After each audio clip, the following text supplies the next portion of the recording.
The Fat Controller stood on the platform. On the horizon, a colossal engine emerged from the setting sun. Its black paint was shabby, and its puffs were deep and hoarse. It groaned to a halt, a line of trucks trailing behind. "Good evening," greeted the Fat Controller. "You're the replacement goods engine, I presume?" "That is correct, sir," replied the engine. "The regular diesel derailed in the yard. Wasn't keeping a proper lookout, but you know how self-importance gets in the way of some engines," he finished with a wink. "Indeed I do," chuckled the Fat Controller knowingly. "What is your name?" "Dudley, sir. A pleasure to traverse your rails." "Very good, Dudley. Please proceed to the shed. You'll be in good company with my engines." "Thank you for your hospitality, sir. I wish you a pleasant evening." The engines welcomed the newcomer warmly. Soon they were laughing and chatting like school children. "A pity my stay is but a temporary one," Dudley sighed. "You're blessed to have a controller who realizes your value. My days are numbered on the other railway." "A grim inevitability," shuddered Gordon. "Inevitable, my tender. We should change that," replied James. "Oh, I could never impose such a thing," insisted Dudley. "Besides," sighed Henry, "the Fat Controller's just purchased Oliver and... here's our other new acquisition now." Bear backed down next to Dudley. "Hello," he smiled. "I'm Bear. Lovely to meet you." "Mutual, I'm sure," Dudley responded unenthusiastically. "Will you be staying long, or—" "I say, rumour has it one of you recently rescued 2 failed diesels." "Oh, that was me," Henry beamed with pride and began telling the story. Bear was stunned. "He gave me the cold buffer too," sighed Boko. "Living on the other railway likely hasn't painted us diesels in the best light." "Aye," agreed Donald. "Dinna take it to heart, Bear. Dougie and I needed time to come round. He'll find you a good sort." "I hope," Bear conceded, though he couldn't help feeling hurt.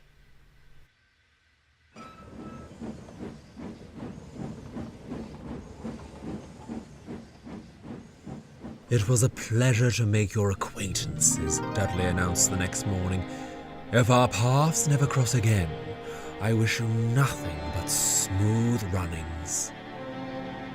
With a blast of his whistle, he went to fetch his return train.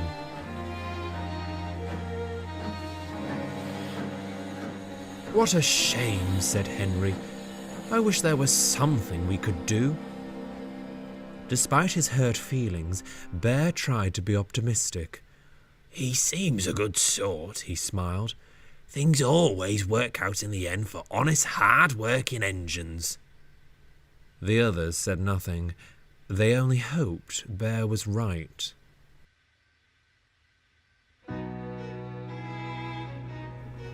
With Duck running his branch line, Donald volunteered to shunt in the yard.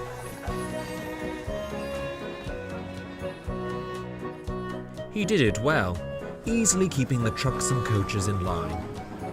The others were grateful for his help. That morning, Donald brought the coaches for the first train to the platform. He shunted them into place, then hurried off to prepare a goods train.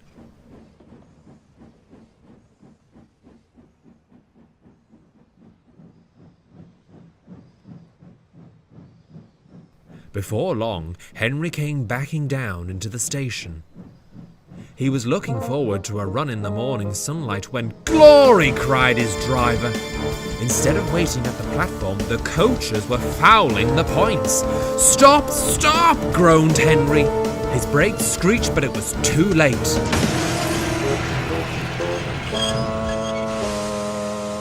Henry's tender was derailed, resting crooked against the battered coaches. Their paint was scratched and their windows shattered. Both Henry and the coaches whimpered meekly.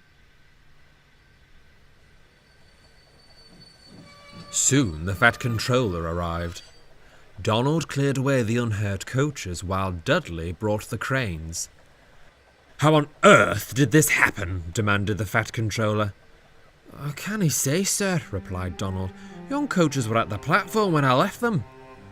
"I see. Some defect in the brakes, no doubt. I'm afraid it means a trip to the works for you, Henry. This puts us in an awkward position." I'm sorry, sir," frowned Henry. "Excuse me, sir," smiled Dudley. "May I offer my assistance? I won't exactly be busy if I return to the other railway. Surely my controller could spare me to make up for Henry's absence." The fat controller smiled. "A splendid idea, Dudley. I'll make the arrangements right away. In the meantime, please take Henry to the works." Henry's tender was soon put back on the rails. There, old boy," comforted Dudley. "You'll soon be right as rain, and I'll handle your trains with the utmost care." Henry smiled, but Donald watched Dudley with suspicion. What was he still doing here? He should have left ages ago. Strange. Very strange.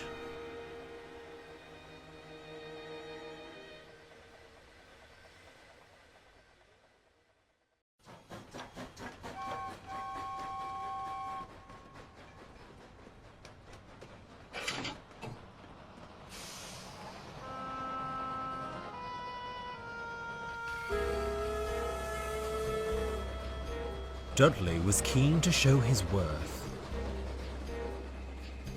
He thundered along with Henry's goods trains and even took the flying kipper without complaints. His trains were timely and orderly, for the trucks were too intimidated to attempt trickery.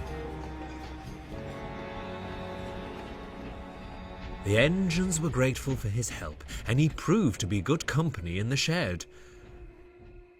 For all except one. Had a good run today, Dudley? Quite, came the grunt reply, before he turned his attention to the others. Bear was no stranger to harsh treatment from steam engines. He knew of the damage done by previous diesels with far less class. Even so, Dudley was a tough nut to crack.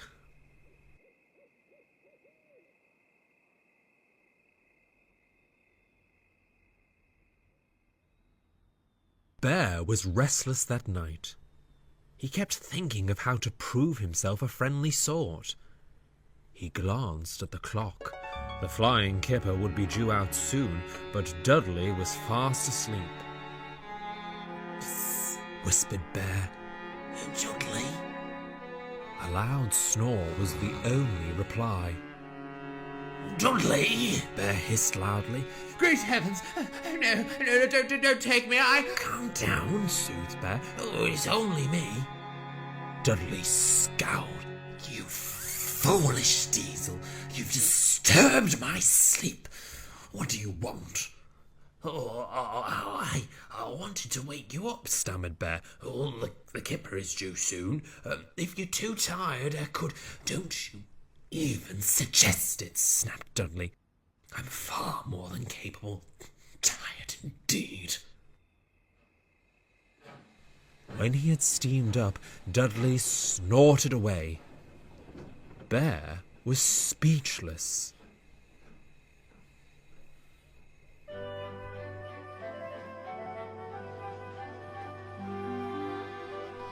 The next day, Dudley ambled to the yards. As Donald shunted trucks for his goods train, he spied a lone fuel tanker in a siding. Why is this one not on the train? Am I not stopping at the refinery today? There you are, replied Donald. Faulty brakes on this one, though. Needs repairing before you can take it. Understandable. Grateful for your help, Donald, but I'll finish things here. You have other trains to shunt, I'm sure. "Ay," said Donald, "but say no more then. My train, my responsibility." Suspicious, Donald silently puffed away. Before long, Bear arrived at the station and found Dudley red-faced in a nearby siding. I say, Bear, He called hoarsely. you all right? Asked Bear. "No, I'm not," Dudley sighed. "I'm terribly sorry for my outburst last night.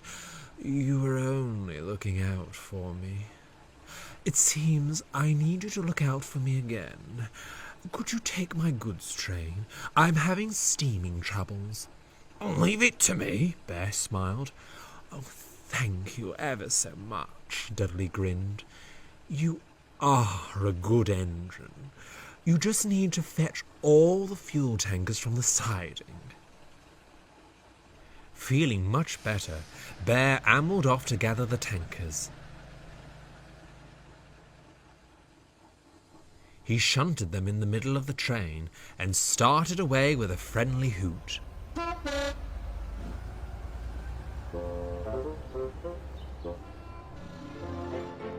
Out on the main line, they were going well. Suddenly, Bear felt resistance. Smarten up back there, he growled to the trucks. No tricks today, thank you.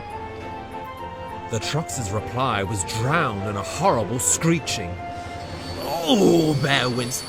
Whatever is happening?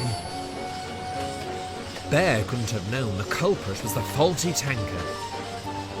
As they rumbled over the points, it happened.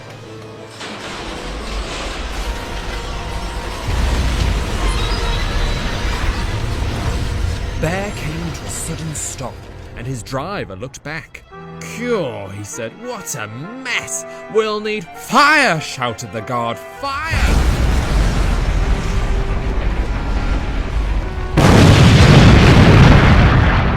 To Bear, it was ages before the wail of sirens filled the air and the blaze was under control.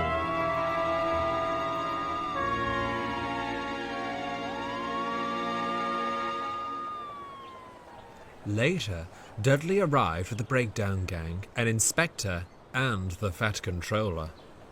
It didn't take long to pinpoint the problem.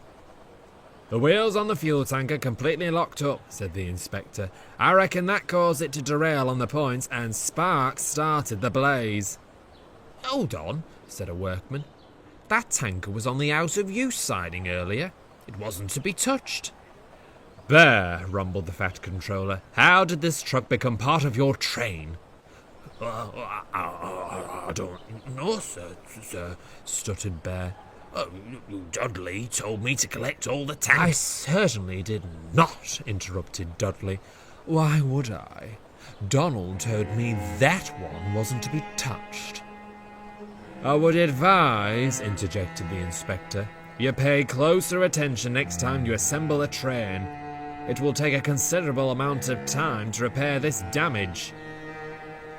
The Fat Controller nodded gravely in agreement, and he and the inspector strode away. "Not enough to lead us to scrap," Dudley muttered darkly, "but to accuse me of sabotage. The nerve." He left indignantly. Bear, ashamed and confused, looked solemnly at his buffers.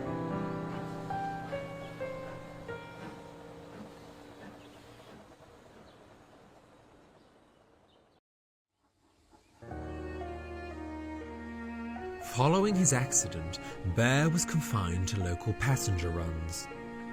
"Perhaps the slower pace will remind you to take care," the Fat Controller sternly advised. "Yes, sir," sighed Bear solemnly. "Cheer up, lad," smiled Donald. "At least being a mixed traffic means you can still work. Imagine if you were strictly a goods engine." Bear smiled, but from another corner of the shed, Dudley listened with intent. "Strictly a goods engine?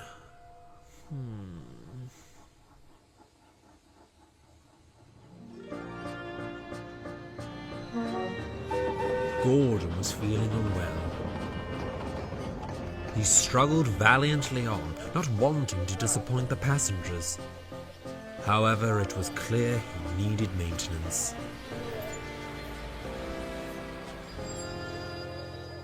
"You poor thing," sympathized Dudley. "It's most admirable to push yourself to such limits. Certainly wouldn't get that from any diesel. I always longed for a chance at an express run of my own. Alas, my class only ever pulled coal trains and other goods. Work is work, mind you, but it would be superb to coast along with coaches. I suppose I'll never get my chance. The other railways certainly wouldn't provide such an opportunity." "Luckily you're not on the other railway then," smiled James. "Bear and I normally take the express in Gordon's absence, but I'm sure you could have a try. What do you say, Bear?" Bear was hoping a good express run would put him back in the Fat Controller's good graces. However, he feared being painted as a villain if he denied Dudley's wish. "I don't see why not," he said with a forced smile. "I'm sure you'll manage well." "Most kind of you to offer," smiled Dudley. "I only hope the Fat Controller will agree." Indeed he did. Dudley shared express duties with the others and managed swimmingly.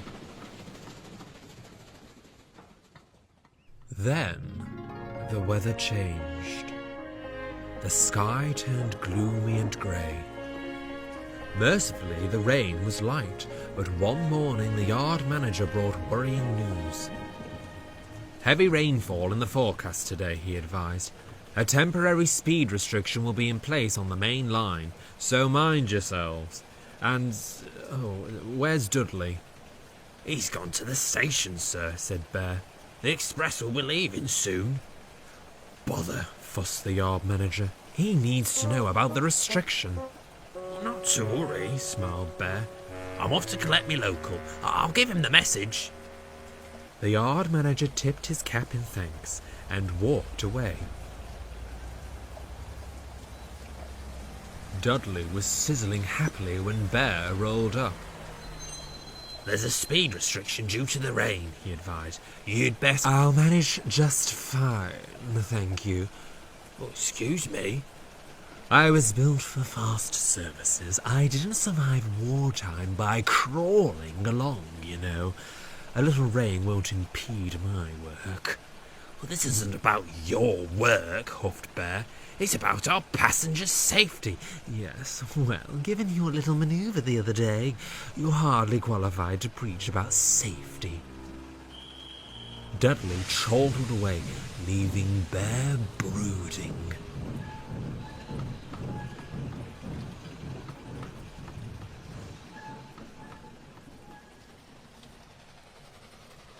Wet weather loosens soil on the hillsides along the tracks.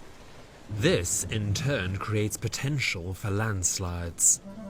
Mrs. Kindly had saved Thomas from one many years ago, but the main line wasn't lucky enough to have its own Mrs. Kindly.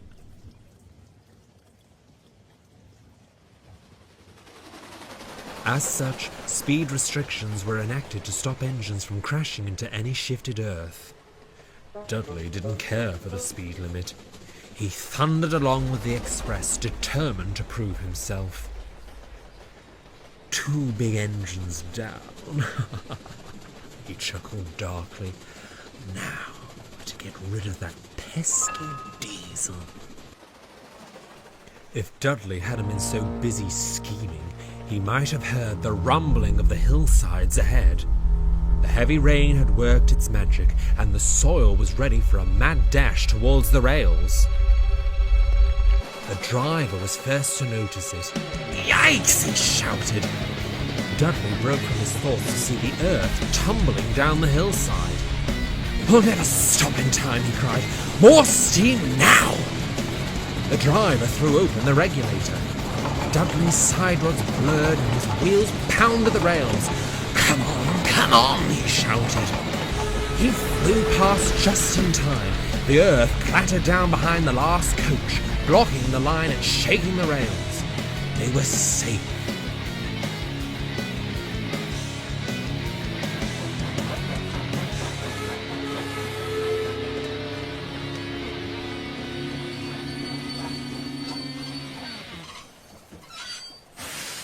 At the station, the passengers flooded the platform and swarmed around the station master. "Your engine is a hero," they shouted. "He shot off like a cannonball and saved us." "I'll be sure to tell the Fat Controller," smiled the station master.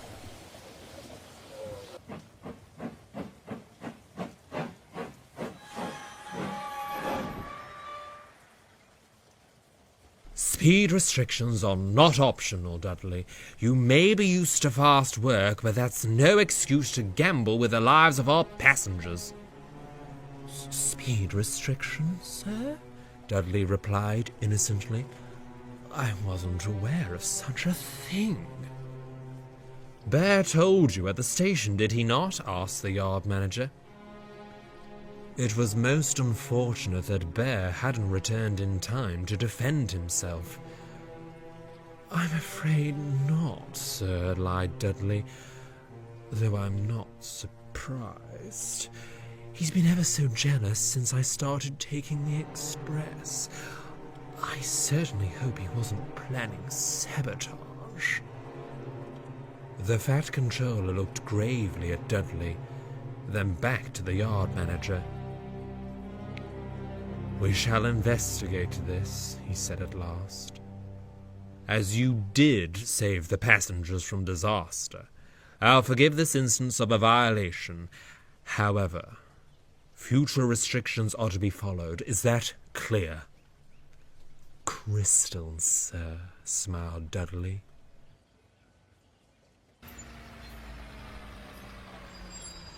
When Bear returned, the sheds were in an uproar. Why are you so threatened by Dudley? Gordon demanded. Never thought you'd stoop this low. I thought you were different from other diesels. But I can see through your lies now. I didn't, Bear stuttered in disbelief, looking to Dudley to speak the truth. Such a shame. I'd certainly hoped you were different. Bear was mortified. He felt helpless and wanted more than anything for Henry to return. Perhaps I don't belong here after all, he sighed.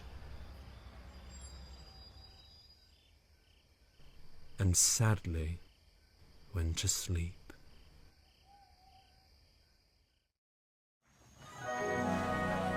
One afternoon, Donald took a supplies train to the works. Henry, awaiting final repairs on his tender, smiled warmly. Hello, Donald. How is everything? Dudley getting on all right? I suppose. But I can't say the same for Bear. Donald explained about Bear's mishaps and Dudley's behaviour. Hey, doesn't it add up? He continued. It's not like Bear to act in such a way. I'm awfully suspicious of that Dudley. Henry grew stern. You must tell the Fat Controller at once. I'm all too familiar with this sort of situation. Henry recounted the events of Diesel's stint on the railway. You didn't say, gasped Donald. He even tried to lie about me. We caught him, but only after Duck went to Edward's station. If Dudley's not stopped, Bear could be sent much further away. By the sounds of it, he's already got his coupling hooks in Gordon and James. Donald was pensive. Leave it with me, he said, and hurried back to the shed.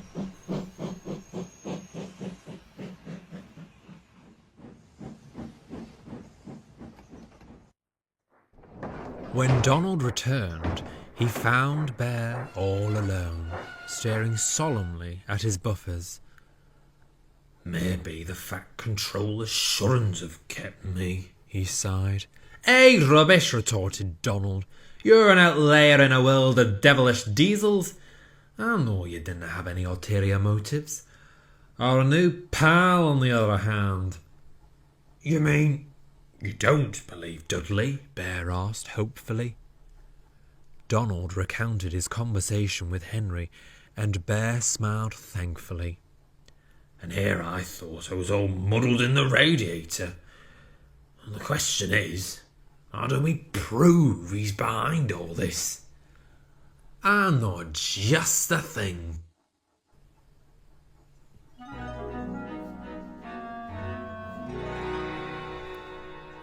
The next day, Dudley was dozing at the shed.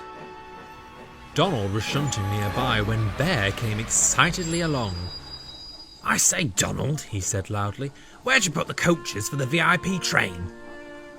Near the station, Donald replied with a grin. They're ready and waiting for you.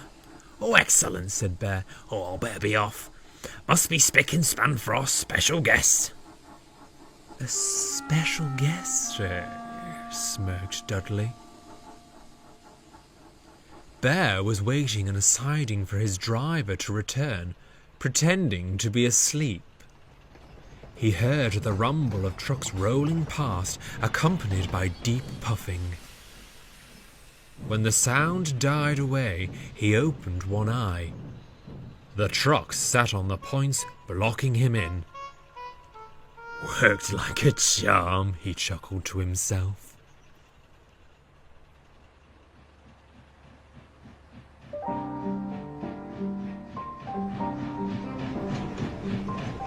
Meanwhile, Dudley skulked around the sidings by the big station.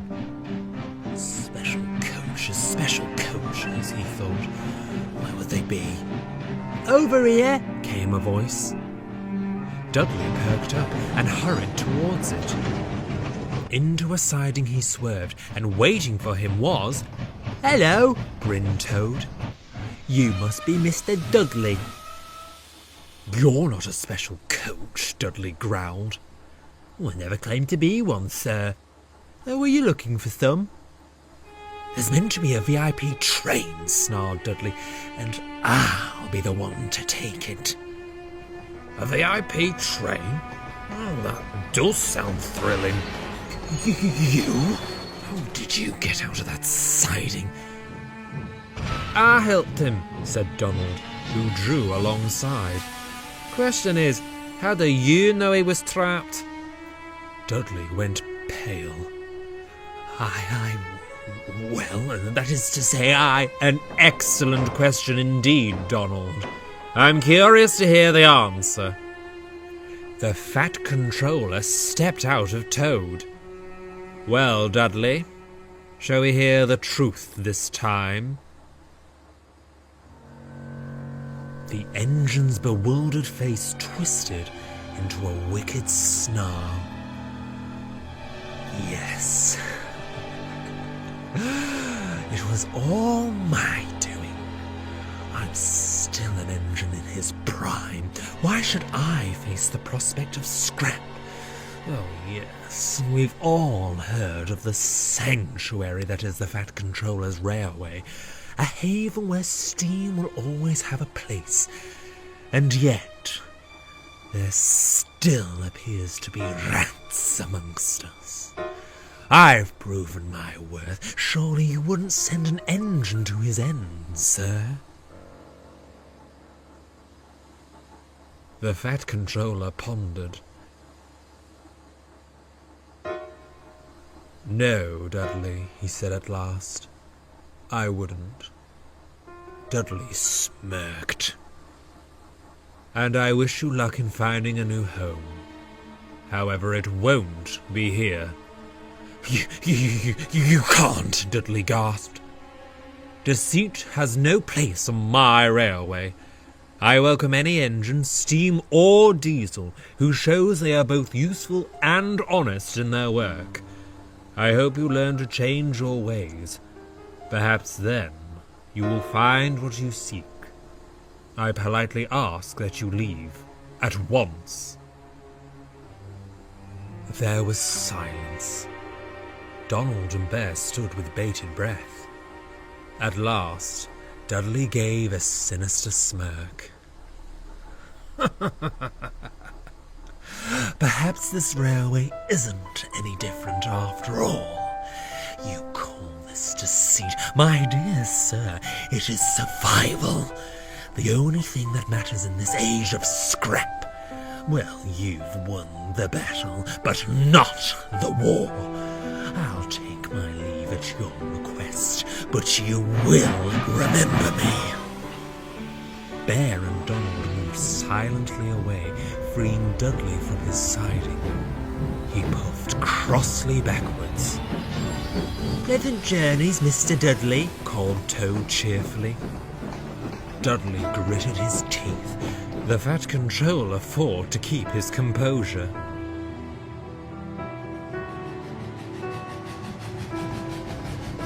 Dudley was soon coupled to a long line of wagons. Bear and Donald watched from the platform as he stormed away with much hooshing and huffing. Into the setting sun he puffed and disappeared on the horizon.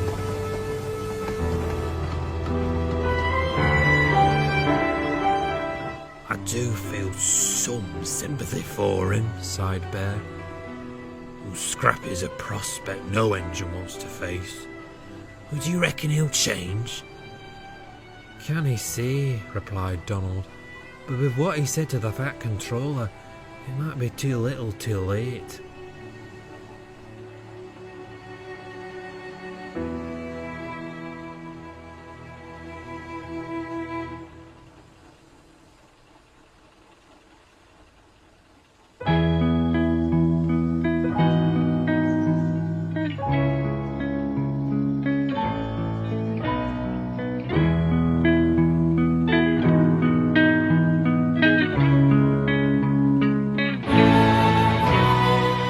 Life returned to normal on the Fat Controller's railway.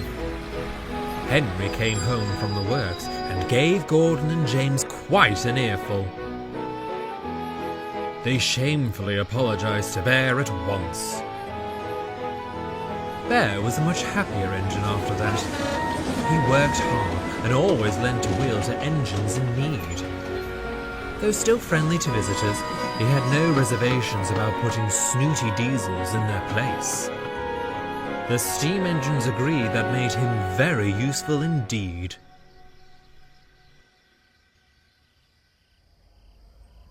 But what of Dudley? No one knows for certain.